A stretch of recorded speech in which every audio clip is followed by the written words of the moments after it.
नमस्कार दोस्तों, मैं हूं जी.आर. चौधरी। मेरी YouTube class only RPSC with Gudadram में आपका स्वागत है। दोस्तों, आज की इस वीडियो में हम पढ़ेंगे प्रबंधन विषय से संबंधित कुछ महत्वपूर्ण प्रश्न। तो आरएस मेंस 2022 के लिए अति महत्वपूर्ण होंगे। तो संधारणीय विपणन विचार को सापेक्ष में समझाइए। तो आरएस मेंस 2018 में ये पूछा गया क्वेश्चन है।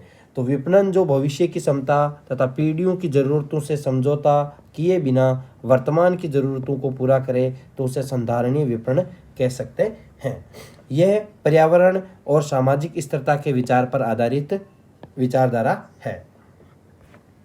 अगला है, कार्यशील पूंजी को चक्रीय पूंजी क्यों कहा जाता है। तो कार्यशील पूंजी को चक्रीय पूंजी क्यों कहा जाता है। तो कार्यशील पूंजी व्यवसाय में सदैव एक रूप से दूसरे रूप में परिवर्तित होती रहती है। रोकड़ से कच्चा माल क्रय करके तथा मजदूरी आदि के बाद तैयार माल का स्टॉक बनता है। इसे बेचने से लेनदार के रूप में परिवर्तित हो जाता है। कार्यशील पूंजी लेनदार से वसूली करने पर पुनः रोकड़ का रूप धारण कर लेती है। इस प्रकार कार्यशील पूंजी का चक्रीय प्रवाह व्यवसाय में सदैव बना रहता है, यानी निरंतर बना रहता है। इसलिए इसे क्या कहते हैं, चक्रीय पूंजी कहते हैं। जैसे रोकड़ है तो इससे हमने क्या खरीदा, कच्चा माल, बाद में मजदूरों द्वारा इसे तैयार माल किया गया, फिर इस तैयार माल का स्टॉक किया गया, फिर स्टॉक माल को है वो लेनदार लेते हैं और वापिस उसे क्या करते हैं, रोकड़ में बेच देते हैं। अगला है, पूंजी संरचना को प्रभावित करने वाले कारक। तो व्यवसाय की प्रकृति है वो पूंजी संरचना को प्रभावित करती है। प्रबंधकों का दृष्टिकोण, संकुचित व्यापक दृष्टिकोण भी प्रभावित करता है। आय की अनियमितता, यानी कहीं आय ज़्यादा कहीं आय कम, ये भी पूंजी संरचना को प्रभावित करती है। प्रबंधकों का दृष्टिकोण, वापस रिपीट हो गया, कार्य करने की स्वतंत्रता और निवेशक की प्रकृति। नेतृत्व की शैलियाँ लिखें। तो 2 नंबर का क्वेश्चन ऐसे पूछा जा सकता है। तो 4 शैली में आधा आधा नंबर डिवाइडेशन हो सकता है। तो निरंकुश या निर्देशात्मक शैली, लोकतांत्रिक व भागीदारी शैली, अहस्तक्षेप यानी मुक्त व्यापार शैली, परामर्शात्मक शैली यानी किसी के साथ परामर्श करके कार्य करना। अगला है, व्यावसायिक वित्त के दीर्घकालीन स्रोत बताइए। यानी व्यावसायिक वित्त के दीर्घकालीन स्रोत कौन कौन से। किसी व्यवसाय में स्थायी पूंजी और कार्यशील पूंजी में दीर्घकालीन वित्त की आवश्यकता होती है। तो दीर्घकालीन वित्त के स्रोत हैं अंश पत्र, ऋण पत्र, बैंकों से संबंधित ऋण और लाभों का पुनर्वियोजन। अभिप्रेरणा के द्विकारक सिद्धांत को समझाइए। यह क्वेश्चन आरएएस 2018 में पूछा गया क्वेश्चन है। इसे अभिप्रेरणा आरोग्य विचारधारा के नाम से भी जाना जाता है और इसे हम क्या कह सकते हैं, स्वास्थ्य घटक भी कह सकते हैं।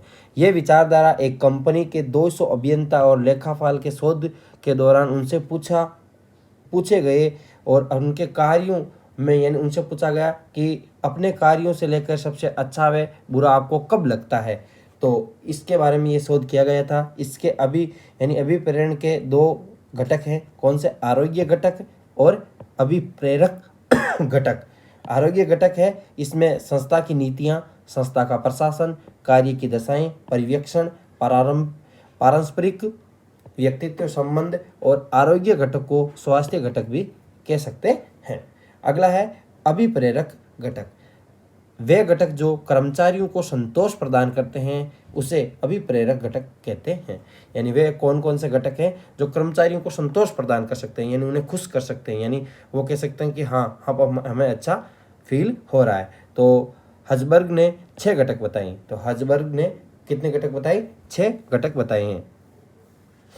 कौन कौन से, उपलब्धियाँ, मान्यता व सम्मान, उत्तरदायित्व, विकास, व्यक्तिगत उन्नति और कार्य की प्रगति।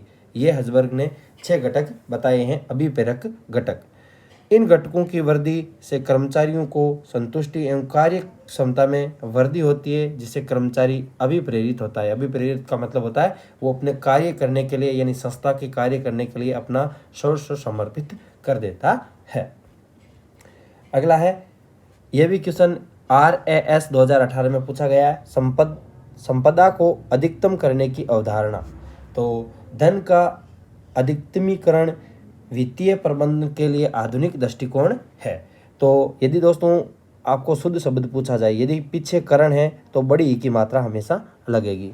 इससे पहले वित्तीय प्रबंधन की अवधारणा को अपनाया जाता था व्यवसाय का मुख्य उद्देश्य धन का अधिकतमीकरण करना होता है। धन के अधिकतमीकरण से अभिप्राय अंशधारकों के धन को अधिकतम करने से होता है। अंशधारकों को अधिकतमीकरण कंपनी के शुद्ध मूल्यों पर निर्भर करता है। यानी अंशधारकों का यानी धन है वो अधिकतमीकरण है वो कंपनी के शुद्ध मूल्यों पर निर्भर करता है। जितने कंपनी के शुद्ध मूल्य अच्छे होंगे उन अंशधारकों का यानी धन अधिकतमीकरण होगा ज़्यादा होगा। एक कंपनी का शुद्ध मूल्य जितना ज़्यादा होगा उसके अंश को बाजार मूल्य भी उतना ही ज़्यादा होगा। अंशों का अधिकतम बाजार मूल्य ही अंशधारकों के धन को अधिकतम करता है।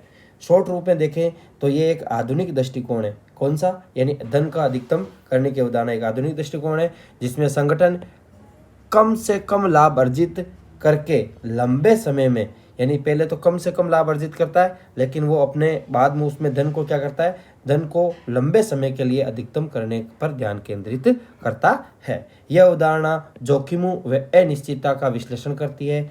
ये अवधारणा दीर्घकाल पर आधारित है। किस काल पर आधारित है? दीर्घकाल पर आधारित है, यानी लंबे समय पर आधारित अवधारणा है संपदा को अधिकतम करने की अवधारणा। अगला है निर्देशन की एकता। अब दोस्तों आपको मैं एक बात बता दूं कि जो भी क्वेश्चन होते हैं पिछली परीक्षाओं के, उनमें कुछ ना कुछ जो वर्तमान में परीक्षाएं चल रही है उनसे संबंध होता है। तो आपको पता है कि निर्देश की एकता और आदेश की एकता, एक क्वेश्चन आया था किसमें, लोक प्रशासन में क्वेश्चन पूछा गया था 2 नंबर का। तो दोस्तों देखो क्वेश्चन है वो रिपीट हो चुका है। यदि जिसको निर्देशन की एकता का सिद्धांत आता था वो आदेश की एकता का सिद्धांत भी लिख सकता था। तो एक संगठन की सभी इकाइयों को समन्वित तथा केंद्रित होकर समान उद्देश्य के लिए आगे बढ़ना चाहिए। यानी निर्देशन की एकता का सिद्धांत क्या कहता है, एक संगठन की सभी इकाइयां हैं उसको समन्वित रूप से वे केंद्रित होकर एक समान उद्देश्य के लिए आगे बढ़ना चाहिए। इसके साथ ही एक उद्देश्य वाले प्रत्येक समूह के एक मुखिया तथा एक योजना अवश्य होनी चाहिए। यह प्रयास और समन्वय ही एकता सुनिश्चित करते हैं। अगला है अनौपचारिक संगठन। औपचारिक और अनौपचारिक संगठन 2 होते हैं। तो अनौपचारिक संगठन क्या है? ये व्यक्तिगत और सामाजिक संबंधों के इस नेटवर्क को संदर्भित करता है कि अनायास उत्पन्न होता है जब एक साथ काम करने वाले लोग व्यक्तिगत विचार पूर्वाग्रहों पर बातचीत करते हैं, तब इस प्रकार के संगठन का जन्म होता है, अनौपचारिक संगठन का जन्म होता है। इस तरह के संबंध शीर्ष प्रबंधन द्वारा नहीं बनाए जाते हैं और उन्हें औपचारिक रूप से मान्यता भी प्राप्त नहीं होती है। कई बार अनौपचारिक समूह औपचारिक संगठन के समानांतर चलते रहते हैं। तो दोस्तों ये क्वेश्चन भी RAS परीक्षा में पूछा गया है। RAS 2018 में ये क्वेश्चन पूछा गया है। लेकिन अब औपचारिक संगठन है वो प्रबंधन यानी मैनेजमेंट के विषय में अब शामिल नहीं है और निर्देशन की एकता का सिद्धांत ये भी इसमें शामिल नहीं है। अब है ये भी क्वेश्चन है वो RAS 2018 में पूछा गया। अल्पकालीन वित्त के उपकरण के रूप में व्यापारिक पेपर क्या है? तो दोस्तों व्यापारिक पेपर क्या है? तो ये पेपर 15 से 1 साल के लिए जारी किए जाते हैं और ये एक असुरक्षित मुद्रा बाजार का उपकरण है। यानी व्यापारिक पेपर है वो अनसिक्योर्ड मनी मार्केट इंस्ट्रूमेंट है।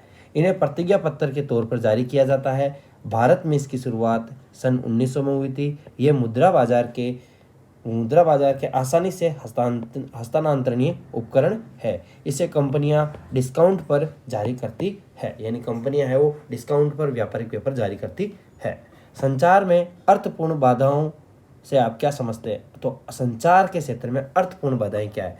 तो शब्दों के अलग अलग अर्थों और संचार में उपयोग किए जाने वाले अन्य प्रतीकों के कारण उत्पन्न होने वाले प्रेषक और रिसीवर के बीच गलतफहमी को हम क्या कह सकते हैं? अर्थपूर्ण बाधाएं कह सकते हैं। जैसे खराब अभिव्यक्ति, भिन्न अर्थों वाले चिन्ह व शब्द, दोषपूर्ण अनुवाद, अस्पष्ट अनुमान। तो ये कि क्या है? संचार में अर्थपूर्ण बाधाएं हैं। दोस्तों वीडियो अच्छा लगा हो तो वीडियो को लाइक एंड शेयर जरूर करें। और दोस्तों ये 7 क्वेश्चन है और जो 2018 की परीक्षा में पूछे गए थे, तो इसमें से एक क्वेश्चन ये आ गया था वर्तमान की परीक्षा 2021 में। लोक प्रशासन के विषय में ये क्वेश्चन पूछा गया। ओके दोस्तों, वीडियो अच्छा लगे तो वीडियो को लाइक एंड शेयर जरूर करें।